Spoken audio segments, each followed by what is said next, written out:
Galatan qaba Waaqayyo fi galatan qaba isa tambisee du'a koo akka tasaa.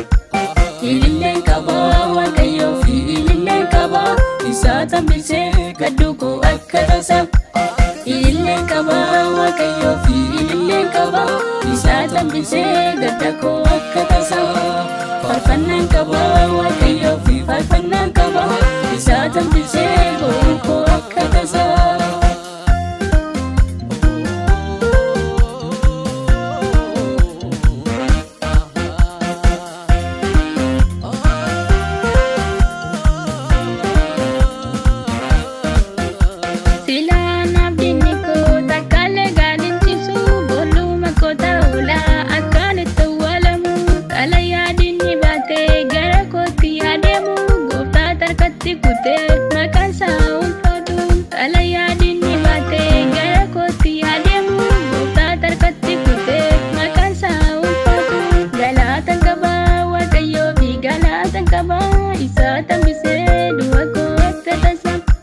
Galatan qaba Waaqayyo fi galatan qaba isa tambisee du'a koo akka tasaa.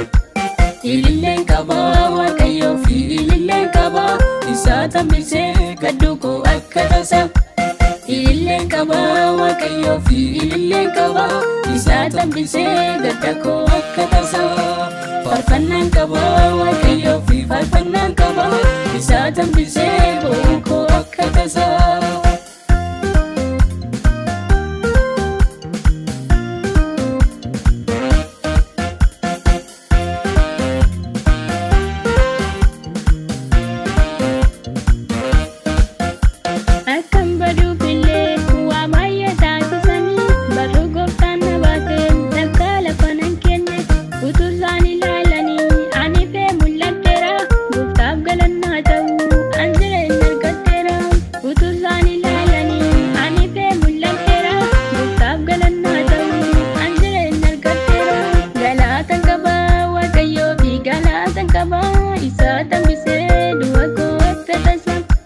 Galatan qaba Waaqayyo fi galatan qaba isa tambisee du'a koo akka tasaa.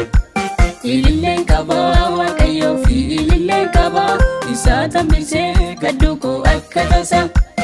Ililleen qaba Waaqayyo fi ililleen qaba isa tambisee gadda koo akka tasaa. Farfannaan qaba Waaqayyo fi farfannaan qaba isa tambisee bo'uu koo akka tasaa.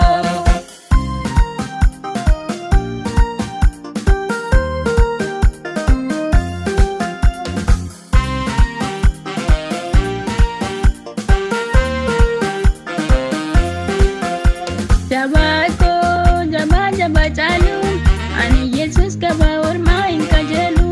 Guddaa caalu ani Yesus qaba ormaa hin qajeelu. Beekaa caalu ani gooftaa qaba ormaa hin qajeelu. Goota caalu ani Yesus qaba ormaa hin qajeelu. Ani gooftaa qaba ormaa hin qajeelu. Ani Yesus qaba ormaa hin qajeelu. Ani gooftaa qaba ormaa hin qajeelu. Ani Yesus qaba ormaa hin qajeelu. Ani gooftaa qaba ormaa hin qajeelu. Ani Yesus qaba ormaa hin qajeelu. Galatan qaba Waaqayyo fi galatan qaba isa tambisee du'a koo akka tasaa. Galatan qaba Waaqayyo fi galatan qaba isa tambisee du'a koo akka tasaa. Ililleen qaba Waaqayyo fi ililleen qaba isa tambisee gaddu koo akka tasaa. Ililleen qaba Waaqayyo fi ililleen qaba isa tambisee gadda koo akka tasaa. Farfannaan qaba Waaqayyo fi farfannaan qaba isa tambisee bo'uu koo